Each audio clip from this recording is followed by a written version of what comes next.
یہ جو میری ویڈیو ہے یہ بالکل خاص کر والدین کے لیے ہے، اور اگر میں سامنے ہوتا آپ کے نا تو واللہ میں اس بات کے لیے آپ کے پاؤں پکڑنے کو بھی تیار تھا، ہاتھ بھی جوڑ لیتا آپ کے سامنے۔ دیکھیں، ہماری بہن بیٹی جب اپنی پسندیدہ مرد سے شادی کرنے کے لیے گھر سے بھاگتی ہے، بھاگ کر نکاح کرتی ہے، تو اس کے بعد بہن کے پیچھے بھائی اور باپ کی غیرت اٹھتی ہے، جاگ جاتی ہے کہ اب ہم نے اس کو ڈھونڈ کے مارنا ہے، اس کو ہم مار دیں گے، اور جب ملتی ہے تو وہ واقعی اسے شہید کیا جاتا ہے۔ لیکن ایک بات یاد رکھیں، اللہ کی قسم، وہ بہن اور بیٹی بھاگنے سے پہلے ماں کے پاس الگ جا کے روئی ہوتی ہے، باپ کے پاس الگ جا کے روئی ہوتی ہے، بھائی کے پاس الگ جا کے گڑ گڑائی ہوتی ہے کہ دیکھو مجھے یہاں رشتہ کرنا پسند نہیں ہے، یہ میری مرضی کے خلاف ہے، یہاں میرا رشتہ نہیں کرو۔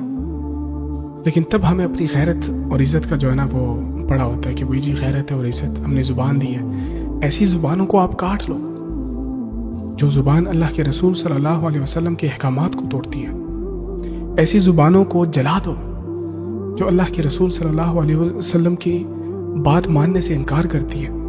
اللہ کے رسول صلی اللہ علیہ وسلم کا حدیث ہے کہ جس بچی کی شادی، جس لڑکی کی شادی اس کے پسند کے بغیر ہو وہ نکاح نہیں ہوا، وہ نکاح نہیں ہوتا۔ بیٹی اور بہن کی شادی کرنی ہے، پوچھو پہلے، وہ بتائے نہ بتائے، حق بنتا ہے اس سے پوچھو آپ کہ کیا آپ کو یہاں پر شادی کرنا پسند ہے، آپ کرنا چاہتی ہیں۔ جب وہ انکار کر دے تو آپ قطعاً وہاں پر اس کی شادی نہیں کریں، تو آپ کیوں اس کو مجبور کرتے ہو بہن اور بیٹی کو کہ وہ بھاگ جائے؟ اللہ کی قسم، یہ میں آپ کو نا آن دا ریکارڈ کہہ رہا ہوں، شاید میرے گھر والے سن بھی لیں، میں نے اپنی سسٹرز کو کہا ہوا ہے کہ جہاں آپ کو شادی کرنا پسند نہیں ہے اور جب تک میں زندہ ہوں اللہ کی قسم وہاں پر آپ کی شادی نہیں ہوگی، چاہے ماں باپ ہمارے والدین جتنا بھی فورس کریں، میں نہیں ہونے دوں گا۔ ہاں، جب میں مروں گا، میں اس دنیا میں نہیں رہوں گا، پھر اس کے بعد کوئی پتہ نہیں ہے، لیکن جب تک میں زندہ ہوں اللہ کی قسم آپ کی ناپسندیدی جگہ پر شادی آپ کی نہیں کراؤں گا میں۔ کیوں ایسا کرتے ہو؟ کیوں مجبور کرتے ہو ماں بیٹی کو کہ وہ بھاگ جائے گھر سے؟ کیوں ان کی زندگی اپنے ہاتھوں سے تباہ کر رہے ہو؟ کبھی سوچا ہے اپنی بیٹی کی پسند بھی کیا ہے، اپنی بہن کی پسند کیا ہے؟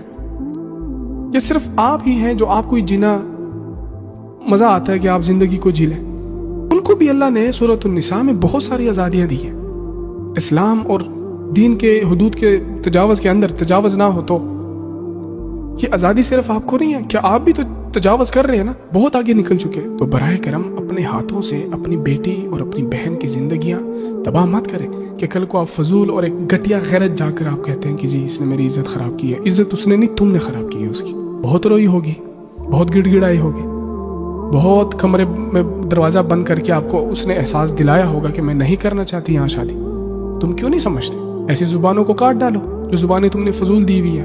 اللہ کے رسول صلی اللہ علیہ وسلم کی جہاں بات آ جائے وہاں پر کسی چیز کی اہمیت نہیں ہے۔ تو براہ کرم اپنی بچیوں کی زندگی مت خراب کرو، عزت کے ساتھ ان کو ان کی پسندیدہ جگہ پر بیاہ دو تاکہ وہ ساری عمر آپ کو دعائیں دیتے رہیں۔